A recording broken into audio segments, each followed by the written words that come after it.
Bonjour, bienvenue pour ce fil du réel spécial équinoxe d'automne 2021. Qu'est-ce que nous raconte le ciel sur cet équinoxe d'automne? Si on le regarde de près, non pas de près, parce que moi je ne regarde pas de près, je regarde plutôt de loin, et puis j'écoute. Et quand je regarde de loin le ciel, il y a deux choses que je retiens dans la perspective spiritualo-initiatique qui est la mienne. La première chose, l'écart entre la pleine lune et l'équinoxe d'automne, vous vous en rendrez vraiment pas compte. On a en même temps la pleine lune qui fait écho à la nouvelle lune de la nouvelle année lunaire, de cette rentrée extraordinaire qui est la première rentrée du Verseau. Rappelez-vous que c'est au solstice d'hiver qu'on a nommé, j'allais dire énergétiquement, le début de l'ère du Verseau, même s'il y a plein de spéculations sur quand ça a vraiment commencé, mais en gros, on peut dire qu'avec le solstice d'hiver 2020, on avait vraiment une étape clé qui permet de dire qu'on est entré en Verseau. Donc du coup, cette pleine lune, cet équinoxe d'automne, en septembre, c'est la première rentrée sociale en Verseau. J'ai déjà dit tout ce que j'avais à dire dans mon bulletin de la nouvelle lune en Vierge, mais sachez que les deux ensemble, la nouvelle lune et la pleine lune, nous donnent le ton de toute l'année. On est en plein commencement d'année lunaire, c'est en fait la véritable rentrée zodiacale. D'ailleurs, l'inconscient collectif l'a bien compris, puisque toutes les rentrées sociales se font en septembre, pas en janvier. Et donc, on a cette première rentrée de l'ère du Verseau, avec une pleine lune qui fait écho à la nouvelle lune, ça c'est habituel, pour nous donner le ton de l'année, mais en même temps que l'équinoxe. Ça veut dire, en tous les cas pour moi, il faut écouter quelque chose qui se passe dans cet équinoxe qui va rajouter quelque chose aux deux temps de la nouvelle lune et de la pleine lune de cette nouvelle année lunaire, de ce démarrage de la nouvelle année lunaire. Il est important de mettre votre nouvelle année en résonance avec comment ça a commencé avec la nouvelle lune, mais aussi de vous rappeler qu'on a eu les deux pleines lunes d'août en Verseau. Donc ça veut dire qu'il faut faire une espèce de regard général sur ce qui s'est passé août, septembre, et en écho avec le démarrage de l'ère du Verseau au solstice d'hiver 2020. Vous voyez que là, il y a une continuité énergétique qu'il ne faut pas rater par rapport à son travail personnel si on veut vraiment mettre son travail personnel en écho avec le ciel. Au solstice d'hiver 2021, on fera le point, on aura fait le tour d'une année. Mais là, le nouveau début lunaire nous dit qu'on a encore un trimestre pour bien voir où on en est de ce démarrage en Verseau à titre personnel. Donc, au solstice d'hiver 2021, on se posera la question de où on en est, nous, intérieurement, entre notre passage du Poisson en Verseau. Où est-ce qu'on en est? Mais là, à l'équinoxe d'automne, ne ratez pas les invitations qui nous disent « Vous avez encore un trimestre là pour bien démarrer votre entrée personnelle dans l'ère du Verseau. » Maintenant, je vais vous dire les axes qui me semblent à moi intéressants dans cet équinoxe d'automne collé à la pleine lune. Une pleine lune en quoi? Je vous le donne en 1000. Dans le Poisson. Donc, il n'y a pas besoin de se gratter beaucoup la tête pour se dire pleine lune en Poisson, avec l'équinoxe derrière qui sera en Poisson un petit moment, et puis la lune, ça va vite, elle va bouger.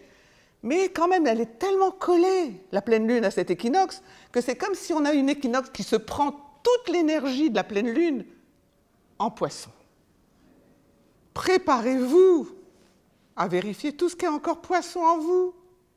Jusqu'au solstice d'hiver, on verra et on fera le point. Mais en tous les cas, ce qui est sûr et certain, et là j'en ai une conviction, mais de tout mon cœur, on a une pleine lune en Poisson. Entre les deux pleines lunes en Verseau précédentes et cette pleine lune en Poisson, vous voyez bien qu'on n'arrête pas de nous dire sur tous les tons, le ciel n'arrête pas de nous dire. Toute l'année qui vient, vous aurez à regarder où vous en êtes des énergies du Poisson négatives, comment vous renouvelez les énergies positives du Poisson côté Verseau. Laissez-moi vous rappeler juste comme ça rapidement que le Verseau, c'est le grand signe de la liberté. Alors dans une rentrée sociale comme on est, complètement sous contrainte, très embrumé par un Neptune très très Poisson, et qu'on ne sait pas trop où on est, enfin où il y a une espèce de d'hypnose collective, si Poisson, si neptuniennement Poisson en négatif, enfin, le mental, l'air, il est un peu hypnotisé, paralysé par la peur et par les contraintes. Alors, la liberté dans tout ça, elle est où? Enfin, notre liberté personnelle. Comment on s'en sort à titre personnel? Toute l'année, je vais travailler sur ce thème de libérer sa liberté.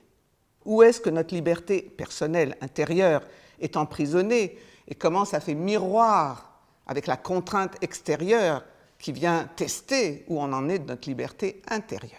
Voilà un gros sujet pour toute l'année qui est inscrite dans cet équinoxe d'automne collé à la pleine lune en Poisson. Après, j'ai envie d'aller regarder le petit clin d'œil que nous donne le ciel sur l'axe émotionnel qui est typiquement Poisson. Le Poisson, c'est la flotte. Donc, dans le positif, l'eau, c'est l'amour. Comment coule l'amour en vous et de vous aux autres, évidemment. Comment elle coule, votre eau. Ça, c'est dans le côté positif. Et dans le côté négatif, être dans la flotte, ça veut bien dire ce que ça veut dire, c'est que ça barbote. Et donc, ce qui est intéressant pour moi, sur la voie de l'amoureux, dans le travail qui m'intéresse profondément, c'est de regarder de près l'axe émotionnel pour ce trimestre d'équinoxe d'automne. Vous allez de toute façon pas pouvoir faire autrement.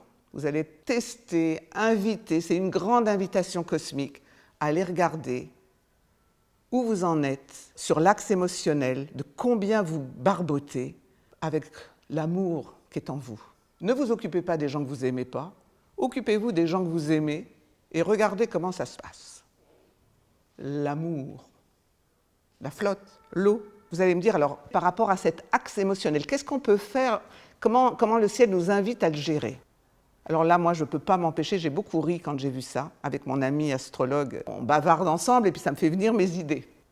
J'ai bien ri quand il m'a dit « Ne rate pas ça, Runa, parce que ça va t'intéresser. » C'est une équinoxe d'automne où il y a Mars, vous savez Mars, notre côté masculin, notre énergie masculine, est en balance, le signe le plus vénusien du zodiaque. Alors, les hommes viennent de Vénus et les femmes de Mars. Là, il va devoir refaire une nouvelle version sur comment ça va être en Verseau. Parce qu'en Verseau, on démarre l'équinoxe d'automne, donc toute l'année 2021-2022, avec un Mars en Balance et une Vénus en Scorpion, le signe le plus martien du zodiaque.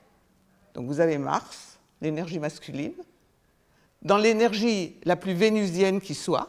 Et vous avez Vénus, notre douce Vénus, notre jolie Vénus, dans le signe le plus martien du zodiaque. Donc l'un est chez l'autre et l'autre est chez l'un, en gros. Ils sont chacun chez l'autre. Quand Mars, notre énergie masculine, est en Balance, la Balance, c'est la douceur, l'harmonie, et surtout le mot qui m'intéresse le plus, l'harmonie pour la paix. Le mot paix. Vous savez, un mot que, en ce moment... Où est-ce qu'il y a de la balance du vénusien dans l'air en ce moment? On nous a bien dit dès le début que c'était la guerre. Et on essaie de nous le confirmer tous les jours. Alors, ce signe de la balance, la douceur, l'harmonie, tout pour la paix. Alors bien sûr, il y a un côté négatif de la balance, éviter les conflits, surtout pas faire bouger le bateau, d'accord. Tous les astrologues vous l'expliqueront. Mais moi, ce soir, je vais m'intéresser profondément au côté positif, qui est tout pour la paix. Vous imaginez Mars, dieu de la guerre, dans une énergie tout pour la paix? Voilà à quoi nous sommes invités avec notre énergie masculine. Voilà en particulier à quoi les hommes sont invités, en premier lieu, et notre énergie masculine à tous et à toutes, en deuxième lieu. Et de l'autre côté, notre petite Vénus, jolie, douce, harmonieuse, qui veut que la paix, elle est dans le signe martien, avec toute l'énergie plutonienne qui va avec. Vous savez ce que c'est l'énergie plutonienne? Elle creuse. Elle va jusqu'en enfer pour voir ce qui s'y passe. Vous vous rappelez, le gars, il y a 2000 ans, lui aussi, il a été visiter les enfers. Même Jésus, Poisson, ère du Poisson, petit rappel, l'initiateur de l'ère du Poisson, même Jésus est allé visiter ces enfers. Et voilà notre petite Vénus, notre féminin, qui au lieu de faire que tout soit doux, tout soit gentil, tout soit mignon, elle va aller creuser jusqu'en enfer. Elle va aller creuser comme une chercheuse, une tête chercheuse, pour aller voir qu'est-ce qui se passe dans le vrai du vrai du vrai des choses. Oui, une vraie chercheuse. Une Vénus en Scorpion, croyez-moi, c'est un féminin pointu. Pointu, je dis bien pointu, vous suivez la métaphore. C'est un féminin pointu qui va chercher, qui développe une logique implacable, qui va ouvrir tout ce qu'elle peut comme porte sur les mystères. Les mystères de l'amour, les mystères de la vie, les mystères de l'univers, les mystères de la création. Dans le passé, on appelait les mystères la voie de la connaissance. On disait c'était l'école des mystères. La Vénus en Scorpion, elle va à l'école des mystères pour savoir, parce que savoir, c'est pouvoir. Ça, c'est le masculin de Mars, exploré par le féminin vénusien, le féminin qui veut la douceur et l'harmonie. Vous vous rendez compte d'aller creuser en douceur ? Oh, que ça va être intéressant. Vous vous rendez compte de devenir pointu en douceur pendant que les Martiens deviendront ronds dans leur dynamique et leur action. Mais vous voyez le nouveau paradigme de la danse du masculin-féminin qui nous attend quand même. Eh bien moi, je suis intimement convaincue que c'est le nouveau paradigme du Verseau et il commence là maintenant, à cet équinoxe d'automne, collé au derrière par la pleine lune en Poisson. Parce que la clé pour que ça arrive un jour, c'est comment on va transmuter notre énergie Poisson. Comment on va renouveler les émotions, comment on va renouveler l'énergie d'amour, traduction arunienne, comment on va renouveler le côté mystique, sorti de l'énergie sacrificielle du Poisson. Et pour tous ceux que ça intéresse, toute l'année, je vais m'occuper de ce que j'appelle les karmas dits palestiniens. Je les ai appelés comme ça parce que je sais et je sens de tout mon être que les karmas de cœur, ils ont commencé. Je vous rappelle que l'ère du Poisson, c'est l'ère où tout ce qui est de l'ordre de l'ouverture du cœur a commencé. Tant qu'on n'a pas réglé tous ces karmas de cœur, que j'appelle les karmas palestiniens, parce que c'est arrivé en Palestine il y a maintenant un peu plus de 2000 ans, où le cœur s'est brisé.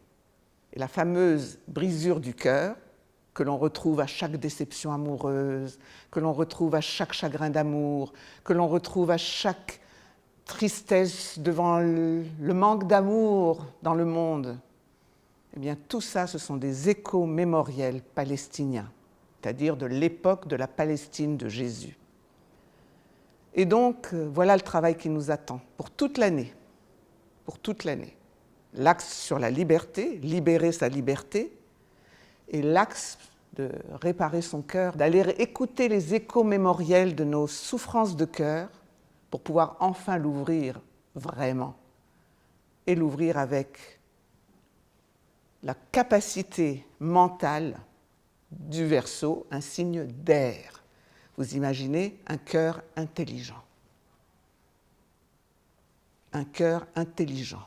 Voilà l'axe émotionnel sur lequel va se jouer ce passage du Poisson au Verseau, à réussir à d'abord ouvrir son cœur, libérer notre liberté, et puis marcher vers cette transmutation d'un cœur souffrant en un cœur super intelligent. On pourra y arriver en se souvenant de comment a commencé l'équinoxe, avec dans le ciel Mars en Balance et Vénus en Scorpion, à nous de tenir ce fil toute l'année, pour être sûr que l'année prochaine sera à nouveau une bonne nouvelle année. Donc je vous la souhaite cette année bonne. Ma lecture de l'équinoxe d'automne vous donne vos bâtons de pèlerin jusqu'au solstice d'hiver. Je vous embrasse et au prochain bulletin du solstice d'hiver.